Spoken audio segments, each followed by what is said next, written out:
So hari ini kita sampai di Injil Markus pasal yang ke-7. If you have your Bible at home or here, bisa dibuka. Markus pasal yang ke-7. Saya tidak akan baca semuanya, tapi saya mengundang kita untuk membaca mulai ayat yang ke-31 sampai ayat yang ke-37. Ya, ayat 31 sampai ayat yang ke-37. Kisahnya menarik nih, saya bacakan ya.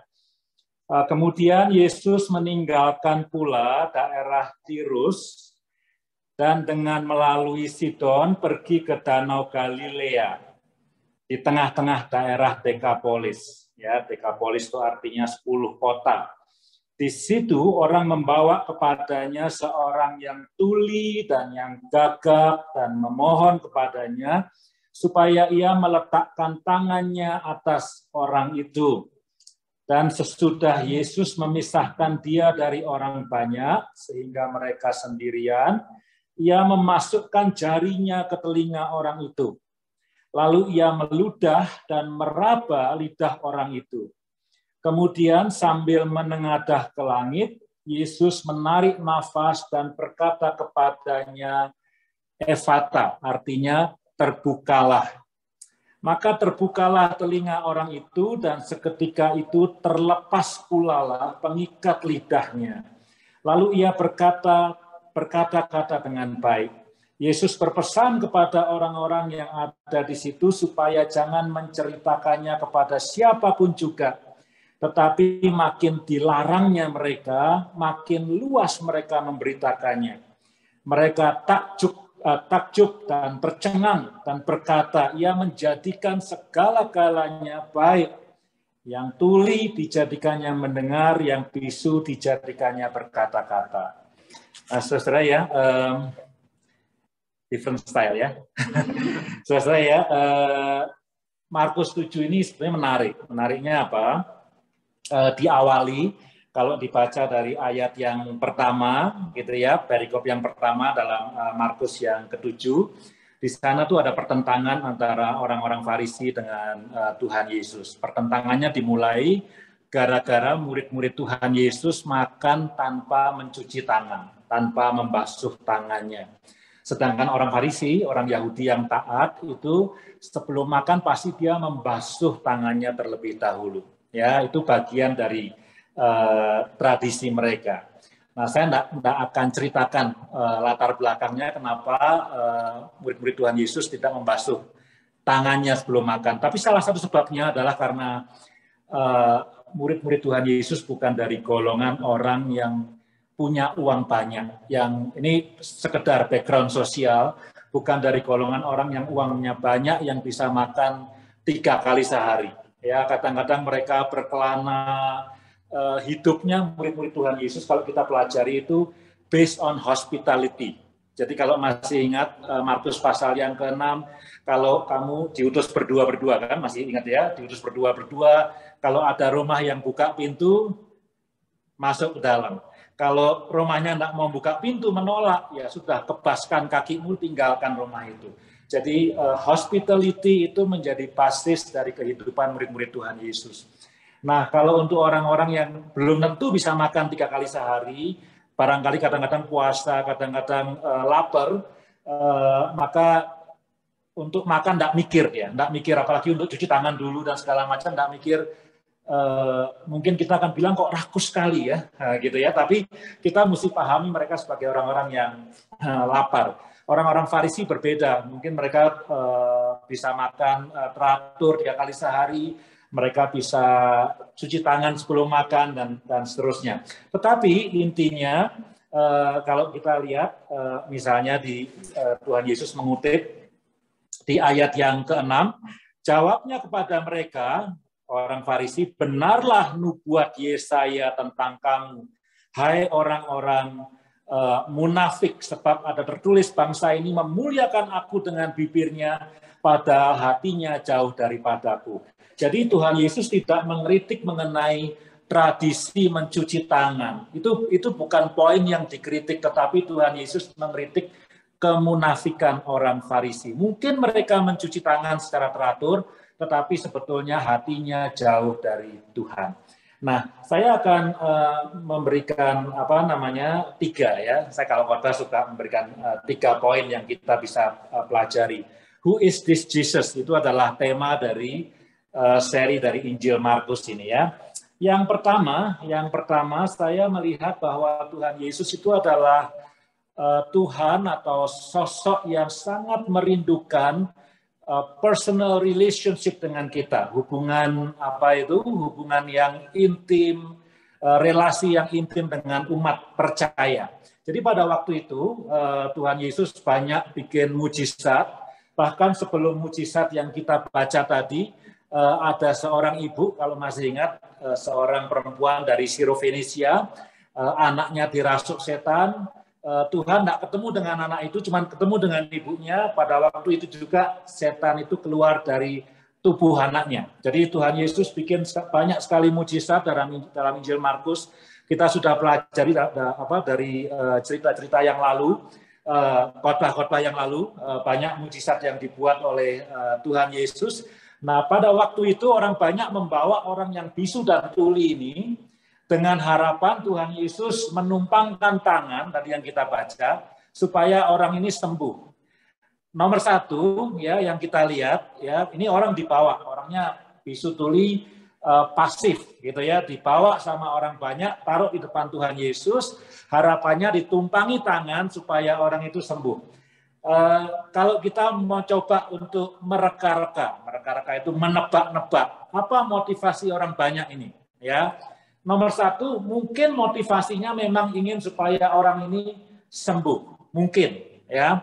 Tapi ya mungkin, nah, saya cuma bisa bilang mungkin ya, karena orang yang tuli dan bisu itu tidak datang sendiri kepada Tuhan Yesus, tapi dibawa orang banyak.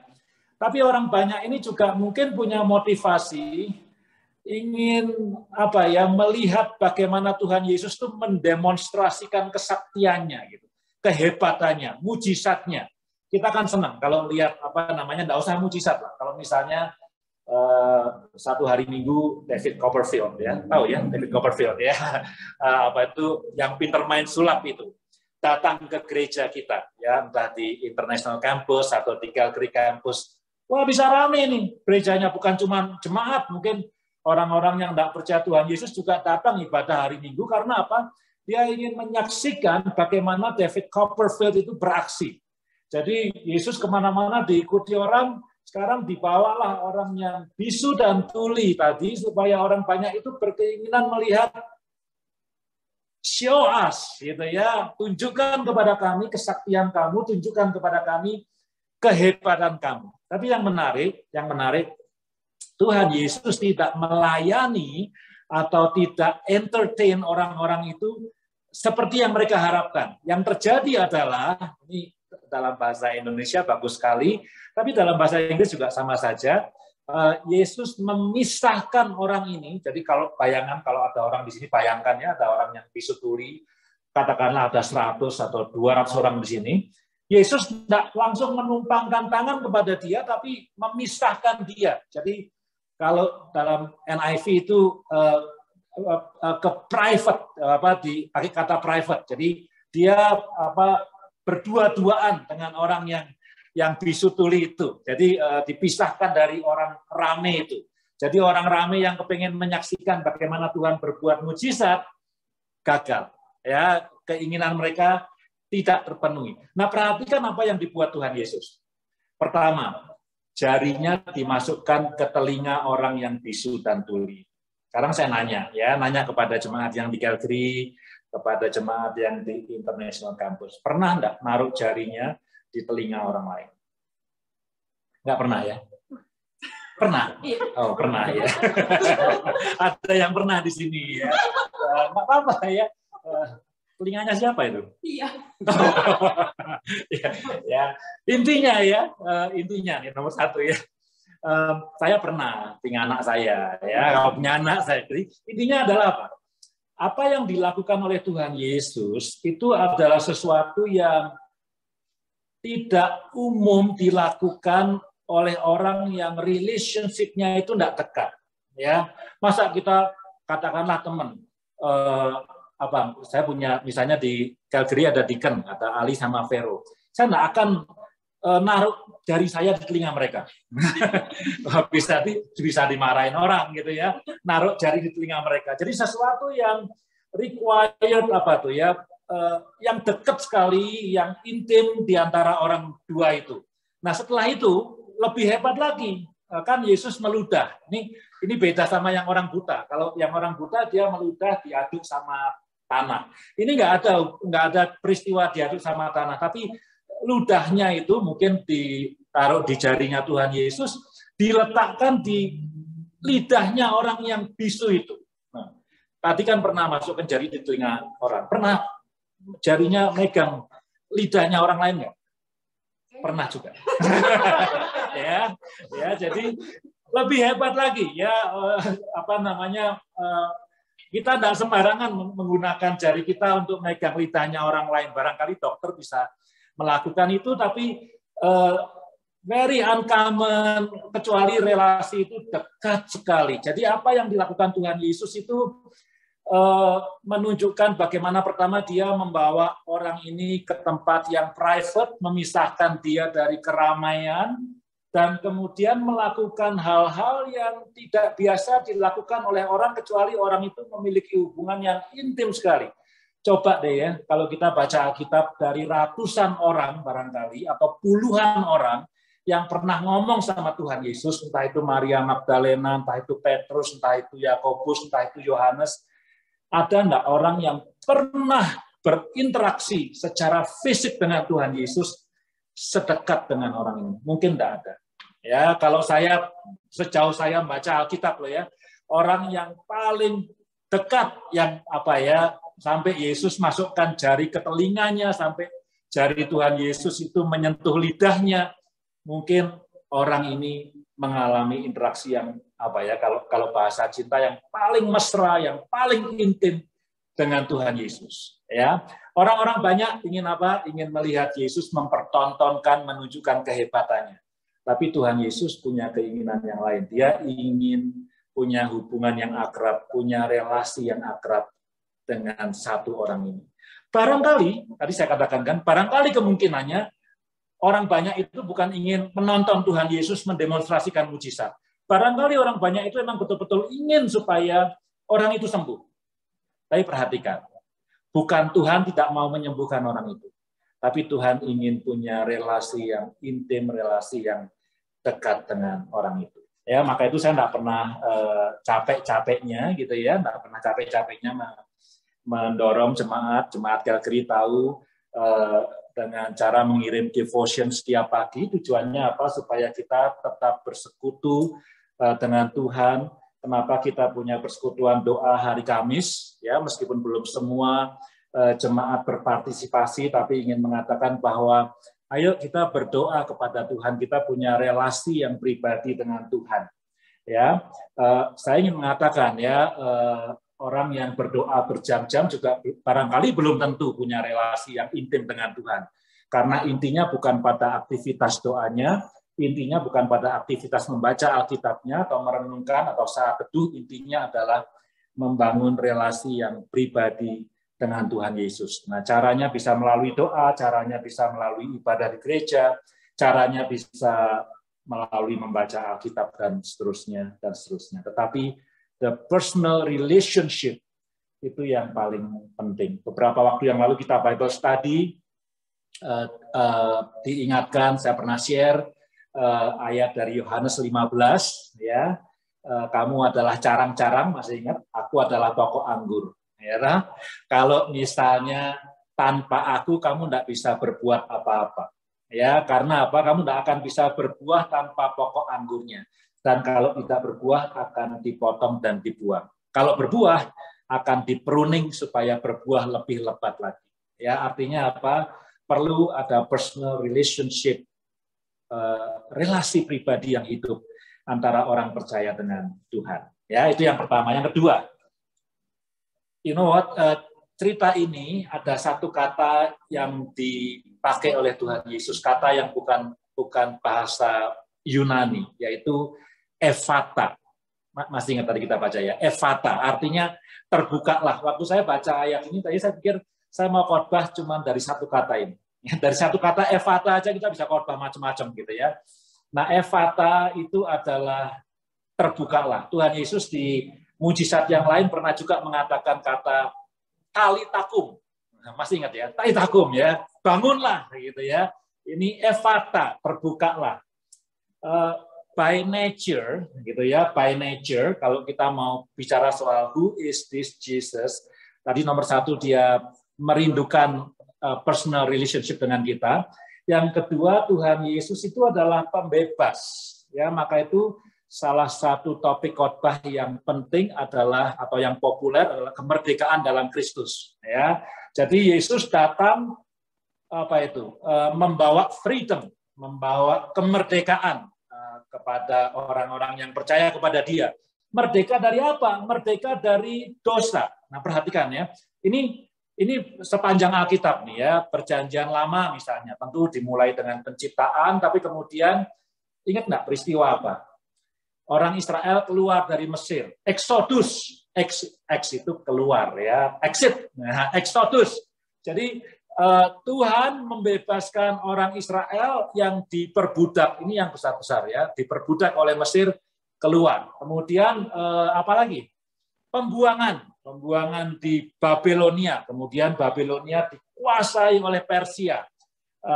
Tuhan membebaskan mereka. Ya, kemudian orang Israel bisa pulang kembali ke Yerusalem, bisa membangun kembali bait suci. Sebetulnya peristiwa ini bahkan hampir terulang kembali. Ya, ketika Yesus lahir, bangsa Yahudi, Palestina ada di bawah kekuasaan Romawi.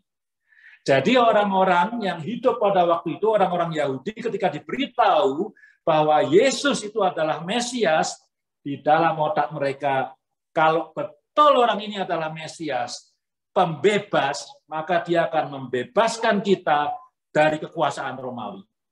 Kalau itu terjadi, kalau sampai itu terjadi, maka kisah Tuhan Yesus bukan perjanjian baru, masih perjanjian lama. Justru karena perjanjian baru, Tuhan Yesus datang untuk membebaskan kita, bring freedom, bukan dari kekaisaran Romawi, tapi dari belenggu dosa. Ya, jadi itu yang kedua, Efata, by nature, Tuhan itu membebaskan, memerdekakan. Jadi kalau orang-orang percaya kepada Yesus Kristus, kemudian menjadikan dia raja atas hidup kita, maka orang-orang tersebut menjadi orang-orang yang merdeka, menjadi orang-orang yang bebas. Saya senang dengan cerita ini ya. Berapa hari yang lalu saya bicara dengan anak saya yang pertama, ada di luar sana tadi kalau ketemu ya, ngobrol-ngobrol gitu ya tentang Tuhan Yesus. Saya dalam persiapan khotbah hari ini saya bilang, you know what, di dunia ini kalau kita percaya sama Tuhan Yesus, kita akan mengalami freedom, kita akan mengalami kemerdekaan, kita dibebaskan dari belenggu dosa. Tapi saya bilang ke dia, you know what, banyak orang yang sebetulnya sudah dibebaskan, tapi masih suka hidup di dalam belenggu, masih suka hidup dalam belenggu. Sebetulnya discussion-nya setengah persiapan khotbah, tapi juga setengah membahas situasi COVID ya, misalnya di Calgary ini mulai tanggal 5 Juli yang lalu, ini kalau datang minggu lalu nih ya teman-teman dari Vancouver, kalau minggu lalu ini ada pagernya nih ya, jadi kalau ini you can sit here but you cannot sit next to it, ada satu gitu ya. Hari ini restriksinya diangkat, jadi bisa hari ini sebetulnya di Calgary mask is not required in the church, but you're free to have it ya, mungkin tak kebiasaan kali ya. Ya, nah jadi saya bilang kadang-kadang katakanlah the government sudah lifting up the restriction gitu, tapi banyak orang yang masih hidup di bawah restriction. Ini bukan ngomong ini salah ya, semua harus buka mask, bukan itu maksud saya. Tapi sebetulnya the rule itu sudah diangkat, tapi orang masih hidup dalam rule yang lama. Dan banyak juga orang-orang Kristen yang sudah dibebaskan, dari belenggu dosa, tapi hidup masih dalam belenggu dosa. Nah, saya pernah baca satu buku yang menarik tentang leadership, bagaimana caranya, mungkin pernah dengar caranya mentraining gajah liar, tahu ya? Gajah liar supaya jinak di training, kakinya diikat satu, kaki belakangnya diikat, kemudian dikasih tali barangkali 10 meter gitu ya, kemudian talinya besar barangkali yang seperti ini, kemudian di ujung satunya diikat di pohon yang kuat gitu ya. Jadi si gajah itu akan berputar-putar. Kalau dia sampai lewat, sampai talinya maksimum, dia mau melangkah, dia nggak bisa melangkah karena satu kakinya terikat oleh pohon tadi. Kemudian ya sudah, dia balik lagi, dia putar-putar lagi, satu kali dia mau coba lagi untuk lepas, nggak bisa lagi. Kemudian dia putar-putar lagi.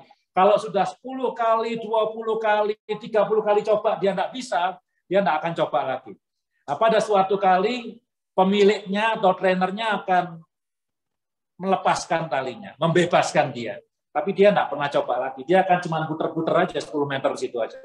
Ya. Nah, ilustrasi itu menggambarkan bagaimana banyak di antara kita, termasuk orang yang sudah percaya kepada Tuhan Yesus, seringkali hidup dalam belenggu dosa dan tidak bertumbuh dalam imannya. Padahal Tuhan itu, kalau kita bertanya, who is this Jesus? Dia adalah Tuhan yang datang untuk memerdekakan kita supaya kita bebas dari belenggu dosa. Ya, nah kita ini perlu bebas dari apa? Ya, oke, nomor satu dari dosa barangkali ya. Ya, biasanya kalau kita bilang bebas, mungkin orang mikirnya kalau orang di Kanada atau di Amerika, oh bebas dari addiction, barangkali obat misalnya gitu ya. Mungkin kita akan bilang kalau Alkitab, tadi kalau settingnya North America mungkin obat atau drug. Kalau settingnya orang Kristen, religious, mungkin kita pikirnya, oh merdeka dari apa? Dari dosa, tidak berbuat dosa lagi. Ya.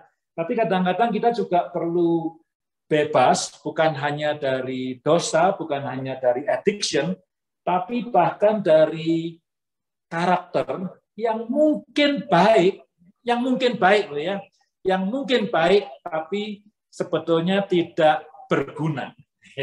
Ya, ada orang yang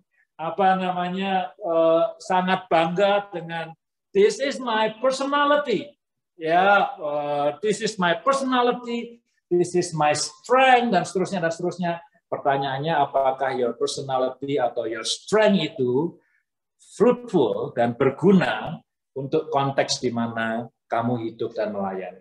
Ya, kadang-kadang kita terlalu orang Sunda bilang kekeh. Tahu kekeh? Ada yang Sunda. Ya, enggak mau pokoknya this is me. Ya, this is me. Pertanyaannya bukan who are you, tapi seberapa banyak engkau bisa contribute dan berguna untuk your community. Itu yang kedua ya, Ephphatha. Yang ketiga, saya mau baca bagus sekali ini ya. Tadi masih yang sama di ayat-ayat terakhir tuh ya, saya bacakan lagi. Dikatakan di sana mulai ayat 36 ya. Ayat 35 mulai ya. Maka terbukalah telinga orang itu dan seketika itu terlepas pulalah pengikat lidahnya. Lalu ia berkata-kata dengan baik. Yesus berpesan kepada orang-orang yang ada di situ supaya jangan menceritakannya kepada siapapun juga. Tetapi makin dilarangnya mereka, makin luas mereka memberitakannya. Karena apa? Mereka takjub, tercengang. Nih, perhatikan nih. Ia menjadikan segala-galanya baik. Kalau di salah satu versi bahasa Inggris NIV, dia doing it well, gitu ya. Nah, pertanyaannya, biasanya kalau kita baca buku tafsiran ada dua kemungkinan. Yang pertama, apakah ini kata sifat? Nah, ini belajar linguistik sedikit ya. Kata sifat atau kata keterangan? Dua-duanya. Kalau kata sifat, tahu ya kata sifat? Adjektif. Ya, adjektif itu menerangkan benda, menerangkan noun. Ya, benar ya. Benar ya. Kalau kata keterangan menerangkan verb, menerangkan kata kerja. Jadi apakah Tuhan Yesus itu yang diperbuat dia dengan membuka lidah, ikatan lidah dan membuka telinga itu sebagai sesuatu yang baik, atau Yesus mengerjakannya dengan baik, menyembuhkan orang itu dengan baik. Whatever penafsiran kita, apakah dia adjektif, apakah dia itu adverb, Tuhan Yesus mengerjakannya well, accomplished, complete, finish, gitu ya. Dan hebatnya, gara-gara itu, meskipun Tuhan Yesus mengatakan, jangan cerita-cerita, tapi justru semakin tersebar kehebatan Tuhan Yesus. Waktu saya mempersiapkan ini, saya agak merasa malu, merasa tragic, merasa bahwa in reality ada tragedi dalam banyak gereja. Semoga bukan di International Campus gitu ya, di mana orang begitu giat mendorong jemaat untuk memberitakan Injil, tapi Injil tidak terberitakan. At least tidak sebesar harapan dari yang mendorong. Wah, itu di banyak gereja. Ya, kita nggak usah nyebut gereja apa, tapi begitu banyak orang ingin supaya jemaat itu bisa reaching out people, bisa evangelizing, bisa proclaim and sharing the gospel, tapi pada kenyataannya banyak yang malu, banyak yang takut kita sudah bahas dalam ibadah-ibadah yang lalu, takut dikira sok rohani dan segala macam gitu ya, takut kehilangan relationship, kehilangan pekerjaan dan segala macam. Tapi kisah Tuhan Yesus ini menarik karena apa? Sampai orang-orang ditahan supaya tidak memberitakan mengenai apa yang dilakukan Tuhan, tapi semakin ditekan, justru beritanya itu semakin luas tersebar. Kok ironis, kok tragedi, kok tidak sama dengan apa yang terjadi di gereja pada hari-hari ini. Ini membuat saya malu dan juga tertegur begitu ya. Kita sudah dorong, ayo kita reaching out, at least mendorong diri sendiri gitu ya, supaya kita bisa sharing the gospel, bisa proclaim the gospel, dan bukan hanya diam saja sebagai orang-orang Kristen. Nah, apa yang kita pelajari dari hal yang ketiga ini? Tuhan Yesus ketika dia melakukan sesuatu yang baik, tadi yang adjektif, dan juga melakukannya dengan baik. Jadi saya ingat satu kata di pabrik gitu ya, kalau punya perusahaan namanya quality control. Ya, jadi produk yang dibuat oleh Tuhan Yesus adalah produk yang baik dan dikerjakan dengan baik. Kalau begitu, kita sebagai anak-anak Tuhan, anak-anak yang percaya kepada Tuhan Yesus, kita boleh bersyukur karena kita percaya kepada Tuhan yang melakukan hal-hal yang baik kepada kita, itu nomor satu. Dan yang kedua, bukan hanya dia melakukan hal-hal yang baik, tapi dia melakukannya dengan sempurna, dengan baik. He does good things and he does them well. Jadi kita bersyukur sekali punya Tuhan yang seperti itu. Ya, jadi kita akhiri ya, kita simpulkan hari ini dari Markus pasal yang ke-7, khususnya ayat 31 sampai 37. Who is this Jesus? Nomor 1, Tuhan Yesus menginginkan relasi yang pribadi, yang personal dengan kita. Ya, jangan tertipu dengan banyaknya pelayanan yang kita lakukan, activity yang kita lakukan. Jangan tertipu dengan banyaknya pasal yang kita baca per hari. Jangan tertipu dengan berapa menit kita berdoa setiap hari, tapi relationship. Nah, semua yang saya sebutkan tadi baik, tapi perhatikan relationship. Ya, relationship pribadi kita dengan Tuhan. Intim.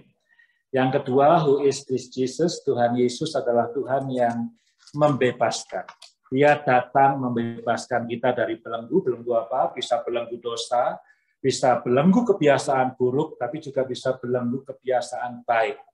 Dia ingin supaya kita fruitful, contributing, bermanfaat untuk our community, untuk orang lain, untuk gereja juga. Dan yang ketiga, kita bersyukur karena Tuhan Yesus yang kita percayai adalah Tuhan Yesus yang do good things, yang does good things, ya, dan does them well, yang mengerjakan semuanya itu dengan sempurna, dengan perfect. Ya, puji Tuhan.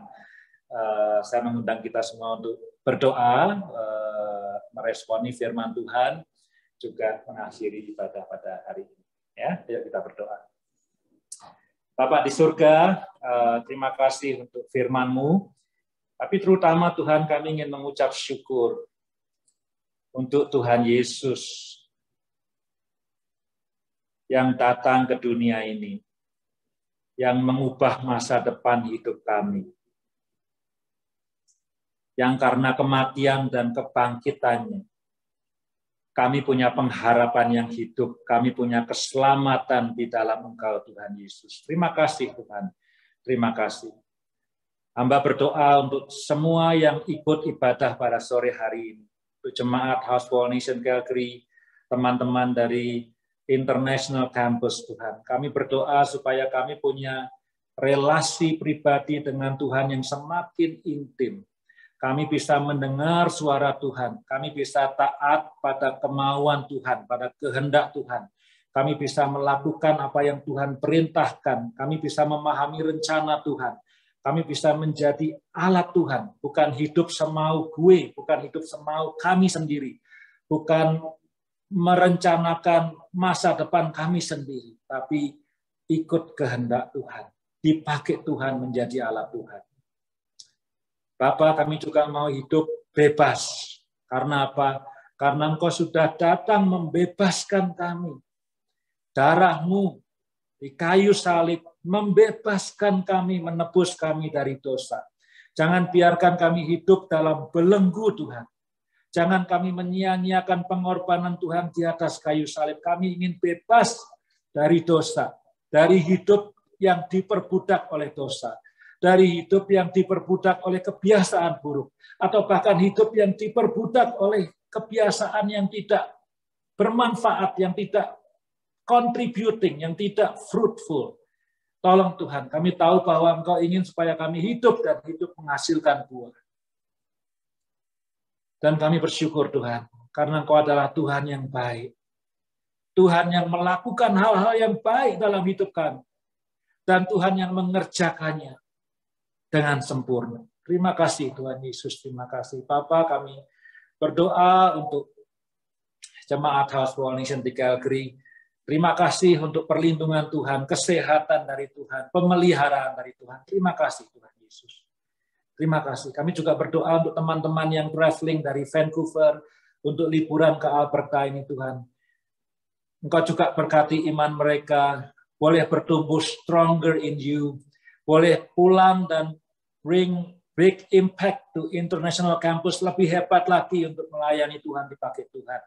Berdoa untuk lebih banyak hal-hal yang kita bisa lakukan bersama untuk kemuliaan nama Tuhan Yesus.